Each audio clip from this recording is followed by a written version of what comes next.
So the Punya Puja is to enliven the house.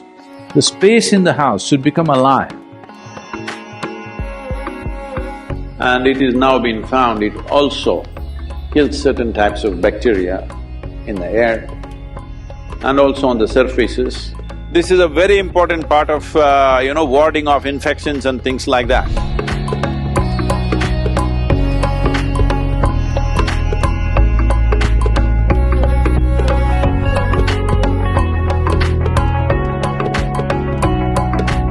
In Indian culture, there is a whole attention to the shape and size of the room in which you live, because the shape and size of the room in some way, if it is not heavily ventilated, when I say heavily ventilated, from both sides two walls are open and it's happening, then it feels almost like outdoor.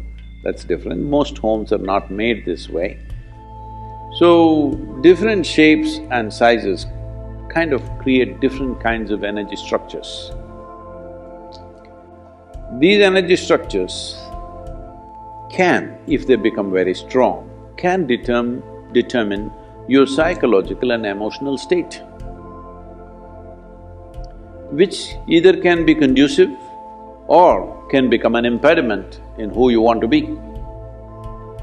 So, certain substances like sandal in India, there is something called as samrani, which is a very powerful thing, which is used even when people are ill.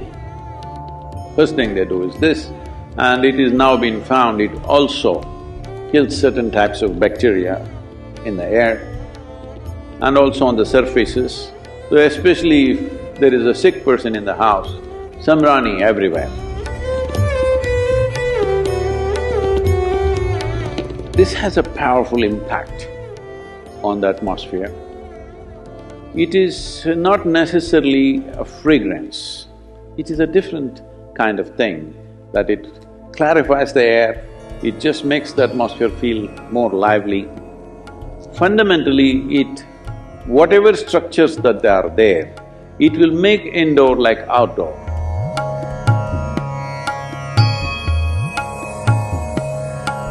Just mild samrani in the house will make it feel like, though you're indoors, the feeling is of outdoors because it's an unstructured space.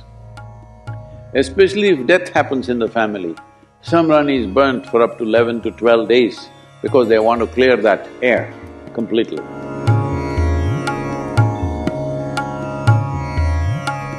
Incense has a certain impact, but don't overdo it.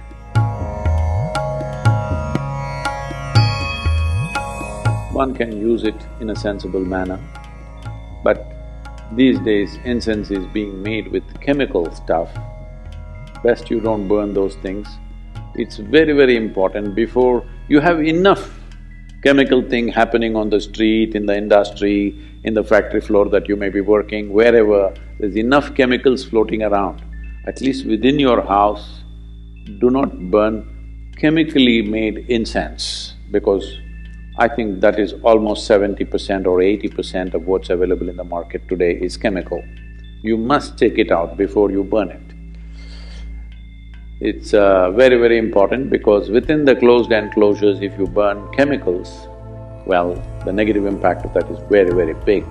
So it must be natural resin or certain other oils, essential oils and things which can make a difference. A mild difference, if you need that kind of a difference, it helps definitely.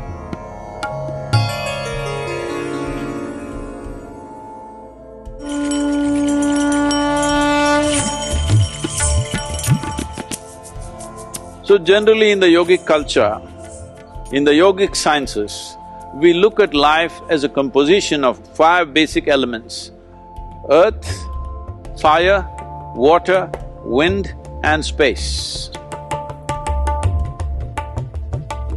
In this, fire is a very important aspect of making this life.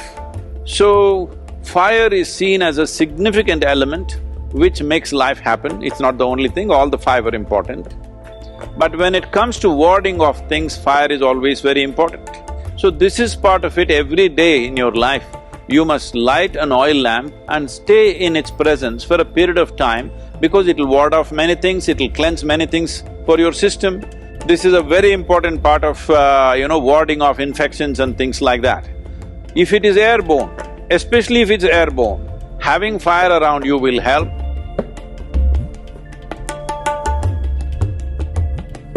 There must be some kind of a lamp burning around you somewhere close by. This will do wonders to you. Please experiment and see. If you sleep, if you can find a safe place in your room where a small oil lamp is burning, you will see it'll make a lot of difference for you. Just being in the presence of that fire makes a big difference. The science of yoga clearly establishes this, and we know this by our experience. By having a small piece of fire in the form of a lamp burning around you, you will see, especially when you're physically not well, it is very, very important to have that.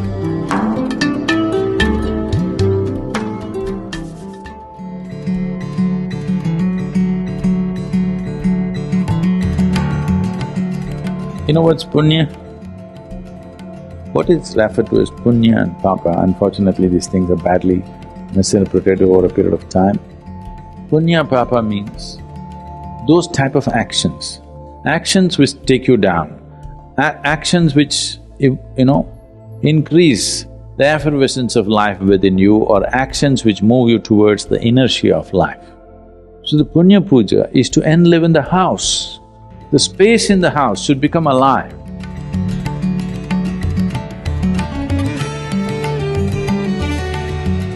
If you have lived in such a way in your home that every moment you're on with love and light within you, then no punya puja would be needed.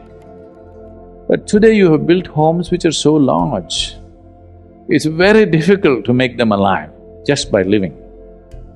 If you just had a one-room house and you lived in great sense of love and joy, you can easily keep it very alive. But today your house has 10, 15 enclosures. It's very difficult for any human being to keep it alive. Once in a way, if you do not enliven it, slowly if you enter certain parts of your home, you will see it feels like a coffin. So punya puja once in a way, at least once a year, would light it up. That is, you have the space around you alive and it supports you. So punya puja is a way of consecrating your home, entire home, every part of it, so that there is some sense of aliveness and energy.